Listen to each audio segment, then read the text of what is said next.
Welcome to flavours of India. ഞാനിപ്പോൾ നിൽക്കുന്നത് മാംഗ്ലൂർ സിറ്റിയിലാണ്. അപ്പോൾ എൻ്റെ യാത്ര ഇന്ന് ഇവിടെ തുടങ്ങുകയാണ്. ഇപ്പോൾ മാംഗ്ലൂരിലേക്കാണ് ഞാൻ എത്തിയത്. അപ്പോൾ കർണാടകയിലെ പല പ്രദേശങ്ങളും ഞാൻ കവർ ചെയ്തുകൊണ്ടിരിക്കുകയാണ്. അപ്പോൾ ഇങ്ങനെ രുചി തേടി കർണാടക സ്റ്റേറ്റിൻ്റെ ഭാഗത്ത് ഇപ്പോൾ ബാംഗ്ലൂർ കഴിഞ്ഞു, നമ്മൾ മടിക്കേരി കണ്ടു, കൂർഗൊക്കെ കഴിഞ്ഞു. ഇപ്പോൾ ശരിക്കും ഞാൻ മാംഗ്ലൂരിനൊരു സെൻട്രൽ പോയിൻ്റാണ്. മാംഗ്ലൂർ വന്നു കഴിഞ്ഞാൽ ഇവിടെ നിന്നും അടുത്തടുത്ത് ഒരുപാട് സ്ഥലങ്ങളുണ്ട്. ഉടുപ്പിയുണ്ട്, പിന്നെ തൊട്ട് പല കാര്യങ്ങളുണ്ട് കാണാൻ. മാംഗ്ലൂരിനെ കുറിച്ച് പറയാനാണെങ്കിൽ ഇതൊരു സെൻട്രൽ പോയിന്റ് എന്ന് മാത്രമല്ല, വളരെയധികം പ്രാധാന്യമുള്ളൊരു സ്ഥലവും കൂടിയാണ്. ഇതൊരു വലിയൊരു കമേഴ്ഷ്യൽ സെൻ്ററാണ്, വലിയൊരു ബിസിനസ് സെൻ്ററാണ്, വലിയൊരു എഡ്യൂക്കേഷണൽ സെൻ്ററാണ്. അപ്പോൾ വിദ്യാഭ്യാസത്തിൻ്റെ കാര്യത്തിലാണെങ്കിലും എല്ലാം മുന്നിട്ട് നിൽക്കുന്ന ഒരു സ്ഥലമാണ്. പിന്നെ ഇതൊരു ധാരാളമായിട്ട് പോർട്ടൊക്കെ ഉള്ളൊരു സ്ഥലമാണ്. അപ്പോൾ ആഡംബര കപ്പലുകൾ വന്ന് നിൽക്കുന്ന സ്ഥലം. പിന്നെ ഒരുപാട് കാര്യങ്ങൾ എക്സ്പോർട്ട് ചെയ്യൽ, ഇമ്പോർട്ട് ചെയ്യൽ, ഇങ്ങനത്തെ കാര്യങ്ങൾ, പ്രത്യേകിച്ച് ഡ്രൈ ഫിഷ്, ഇങ്ങനത്തെ കാര്യങ്ങൾ, കാഷ്യൂ, ഇതെല്ലാം ഇവിടുന്ന് എക്സ്പോർട്ട് ചെയ്യുന്ന കാര്യങ്ങളാണ്. അങ്ങനെ ഒരുപാട് കാര്യങ്ങൾ, ഇൻഡസ്ട്രിയൽ സെൻറ്ററും കൂടിയാണ്. പിന്നെ പറയാനാണെങ്കിൽ ധാരാളം കടകളുണ്ട്, അതുണ്ട്, ഇതുണ്ട്, ഒരുപാടുണ്ട്. കൂടാണ്ട് ഇത് അമ്പലങ്ങളുടെയും പള്ളികളുടെയും മോസ്കുകളുടെയും ഒരു സ്ഥലവും കൂടിയാണ്. പിന്നെ നല്ല നല്ല ഭക്ഷണം കിട്ടുന്ന സ്ഥലം, പിന്നെ ധാരാളം കടലുകൾ, ബീച്ചസ്, വ്യത്യസ്ത 6-7 ഡിഫറെൻറ്റ് വെറൈറ്റി ഓഫ് ബീച്ചസ് തന്നെ ഉണ്ട്. അപ്പോൾ ഇതെല്ലാം നേത്രാവതി നദി, പിന്നെ അറേബ്യൻ കടൽ, ഇതെല്ലാം ചേർന്ന് കിടക്കുന്ന ഒരു കോസ്റ്റൽ റീജിയൻ. അപ്പോൾ ഇവിടുത്തെ പ്രധാനപ്പെട്ട ഭക്ഷണ സംസ്കാരം, ഇവിടുത്തെ രീതികൾ, ഇതെല്ലാം ഒന്ന് കാണാനും മനസ്സിലാക്കാനുമാണ് എൻ്റെ ഒരു ശ്രമം. അപ്പോൾ എൻ്റെ യാത്ര ഇവിടെ ഇന്ന് തുടങ്ങുകയാണ്. അപ്പോൾ നമുക്ക് കാഴ്ചകൾ കാണാം. മാംഗ്ലൂർ സിറ്റിയിലേക്ക് വന്നു കഴിഞ്ഞാൽ ധാരാളം കാഴ്ചകളുണ്ട്. അതിൽ ഏറ്റവും പ്രധാനം എന്ന് പറഞ്ഞാൽ ഇവിടുത്തെ ബീച്ചസ്, പിന്നെ ധാരാളം അമ്പലങ്ങൾ, പള്ളികൾ, മോസ്കുകൾ, ദർഗാസ്, ഇങ്ങനെ ഒരുപാട് കാഴ്ചകളുണ്ട്.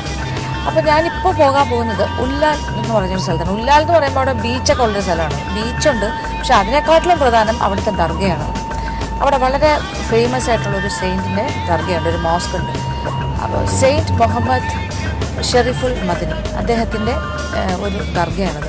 വളരെയധികം നല്ല ഭംഗിയുള്ളൊരു വലിയൊരു കൺസ്ട്രക്ഷനാണ് ആ മോസ്ക്. ഒരുപാട് ആൾക്കാർ വരുന്നതാണ്, ഒരു പിൽഗ്രിം സെൻറ്റർ. അപ്പോൾ അങ്ങോട്ടേക്കുള്ള യാത്രയിലാണ്. ഇനി പതുക്കെ അങ്ങോട്ടേക്ക് തന്നെ പോകാം. അറേബ്യൻ കടൽ തീരത്ത് സ്ഥിതി ചെയ്യുന്ന മാംഗ്ലൂർ പട്ടണം ദക്ഷിണ കർണാടകയുടെ തലസ്ഥാനമാണ്. മംഗളാദേവി ക്ഷേത്രത്തിന്റെ പ്രധാന പ്രതിഷ്ഠയായ മംഗളാദേവിയുടെ പേരിൽ നാമകരണം ചെയ്യപ്പെട്ട ഈ മാംഗ്ലൂർ നഗരം ഇന്ത്യയിലെ തന്നെ പ്രധാനപ്പെട്ട ഒരു തുറമുഖവും കൂടിയാണ്. നഗരത്തിന്റെ തെക്ക് നേത്രാവതി നദിയാലും വടക്ക് ഗുരുപുര നദിയാലും ചുറ്റപ്പെട്ട് കിടക്കുന്ന മാംഗ്ലൂർ സിറ്റിയുടെ പ്രധാന ആകർഷണം ഇവിടുത്തെ മനോഹരമായ കടൽ തീരങ്ങളാണ്.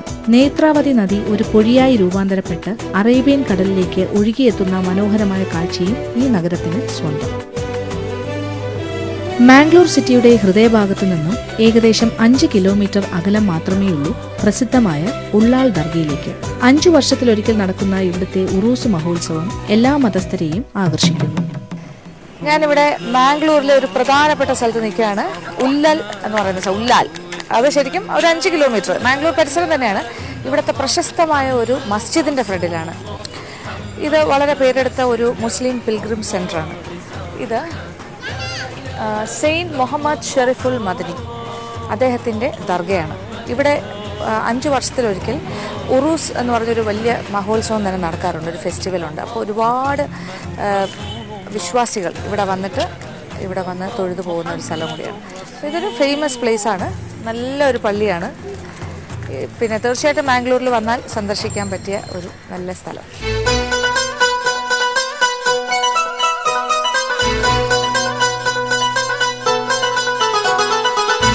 ഈ ദർഗയുടെ പിറവിക്ക് പിന്നിൽ വളരെ ശ്രദ്ധേയമായ ഒരു കഥയുണ്ട്.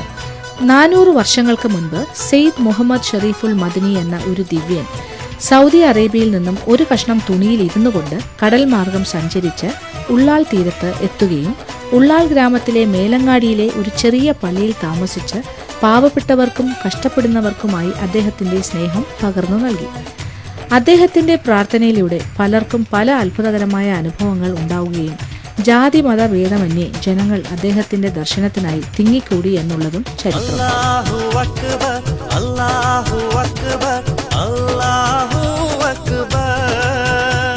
പിൽക്കാലത്ത് അദ്ദേഹത്തിന്റെ കബറിടത്തിന്റെ മുകളിലായി ഈ ദർഗ പണിയുകയും ഇപ്പോഴും എല്ലാ മതവിശ്വാസികളും ഇവിടെ വന്ന് പ്രാർത്ഥിച്ചു വരുന്നു.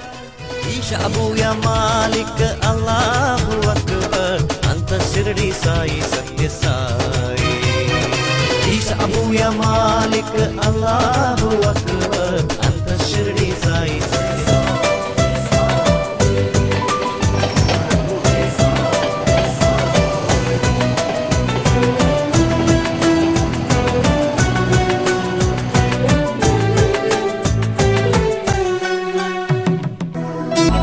മാംഗ്ലൂരിലെ ഏറ്റവും ഫേമസ് ആയിട്ടുള്ള ഏറ്റവും പഴയ ഒരു ക്ഷേത്രമാണ് മംഗളാദേവി ക്ഷേത്രം.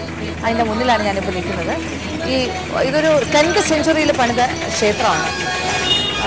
ശരിക്കും പറഞ്ഞാൽ ഇതിൻ്റെ പേരിലാണ് മാംഗ്ലൂർ സിറ്റി മംഗളാദേവിയുടെ പേരിലാണ് അറിയപ്പെടുന്നത്. മാംഗ്ലൂർ എന്നുള്ള പേര് ഈ സ്ഥലത്തിന് കിട്ടിയത് തന്നെ മംഗളാദേവിയുടെ ഈ ക്ഷേത്രത്തിൻ്റെ അടിസ്ഥാനത്തിലാണ്. അപ്പോൾ ദേവി വളരെ പ്രധാനമാണ്. ദേവിയുടെ പ്രതിഷ്ഠയാണകത്ത്. ഇവിടെ ഒരുപാട് ആൾക്കാർ വന്ന് തൊഴുതു പോകുന്ന സ്ഥലമാണ്. ഇത് സിറ്റിയുടെ ജംഗ്ഷൻ പോയിന്റാണ്. ശരിക്കും സെൻറ്റർ ഓഫ് ദ സിറ്റി തന്നെയാണ്. ഇതിൻ്റെ പുറത്ത് പൂക്കളൊക്കെ കൊണ്ട് ഒരുപാട് ആൾക്കാർ ഇരിക്കുന്നുണ്ട്. ഇതെല്ലാം ദേവിക്ക് ചാർത്താനുള്ള പുഷ്പഹാരങ്ങളാണ്.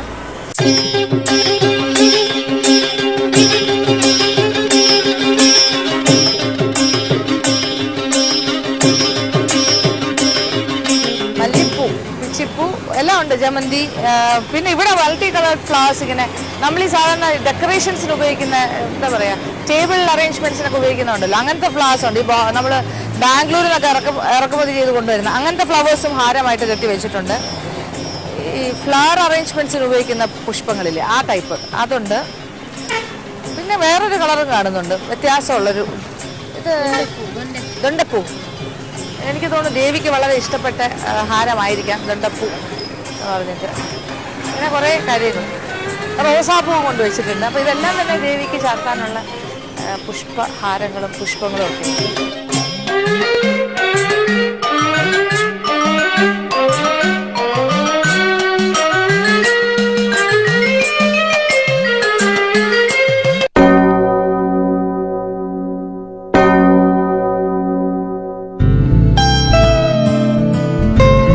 ബാംഗ്ലൂർ സിറ്റിയിലെ വളരെ പ്രശസ്തമായ ഒരു കത്തീഡ്രലാണിത്.